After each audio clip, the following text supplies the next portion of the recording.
नारायण नारायण। आज का विषय है नाम स्मरण भावयुक्त अंतःकरण से करें। यह सच है कि आज हमें ईश्वर की आवश्यकता नहीं होगी, किंतु उसकी आवश्यकता कैसे महसूस होगी इसका तो हम विचार करें। भगवत चिंतन नाम स्मरण से आवश्यकता महसूस होती है। यह गरज या ज़रूरत इतनी तीव्र होनी चाहिए कि जिससे हमें जलपान भोजन का भी स्मरण न हो। जब आग तेज होती है तो उसे बुझाने के लिए पानी के फव्वारे भी तेज उड़ाने पड़ते हैं। वैसे ही देह बुद्धि जितनी तेज होगी उतनी नाम स्मरण की शक्ति अधिक होनी चाहिए। नाम स्मरण में रुचि नहीं, इसलिए उसका त्याग नहीं करना चाहिए। पानी में गिरने पर कुछ देर से तैरना आ जाता है। यद्यपि हम काशी नहीं जा पाएंगे तो भी काशी जाना है ऐसा कहते रहना चाहिए।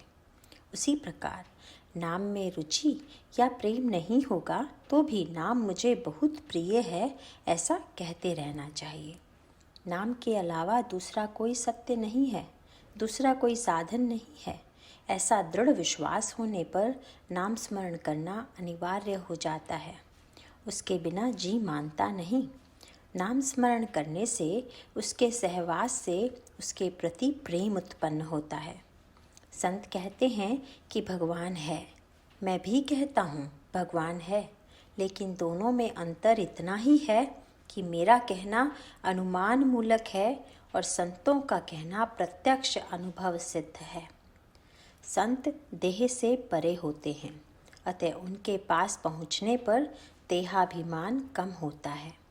प्रत्यक्ष संतों के पास नहीं पहुँचेंगे तो भी चल सकता है। दृढ़ भाव बनाकर कार्य जितना शीघ्र होता है उतना देह के सहवास या समीपता से नहीं होता।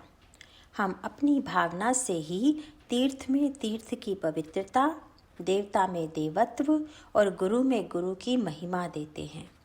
तीर्थ स्थान में जाकर यदि हम निष्पाप होंगे ऐसी भावना होगी तभी वहाँ का स्नान तीर्थ स्नान होगा, अन्यथा वहाँ का तीर्थ केवल पानी ही होगा। यह कहने का सार यही है कि सब कुछ भावना में ही है। नाम स्मरण भाव उत्पन्न करता है। भावयुक्त अंतःकरण से यदि नाम स्मरण किया तो सफलता शीघ्र होती है। साधुओं या संतों के लक्षण इसलिए कहे गए हैं कि उनका हमारे ऊपर असर हो, हम उनका आचरण करें, किंतु केवल लक्षणों से साधु को आप पहचान नहीं पाएंगे। उसके लिए तो खुद आपको साधु बनकर ही पहचानना पड़ेगा। यदि गृहस्थ साधु को पहचानना चाहता है तो उसे यह अनुभव करना चाहिए कि साधु के सहवास का स्वयं पर क्या परिणाम हुआ। तात्पर्य अपने अनुभव से उसे पहचाने।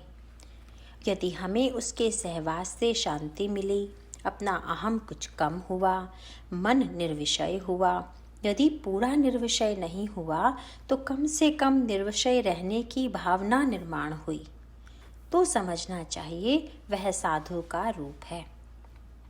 साधु सभी प्राणियों में भगवत भाव या सर्वत्र मैं ही हूँ भावना देखते हैं, इसीलिए वे सबसे प्रेम करते हैं। और सबसे प्रेम करने का मतलब है निस्वार्थ बुद्धि से सभी काम करना।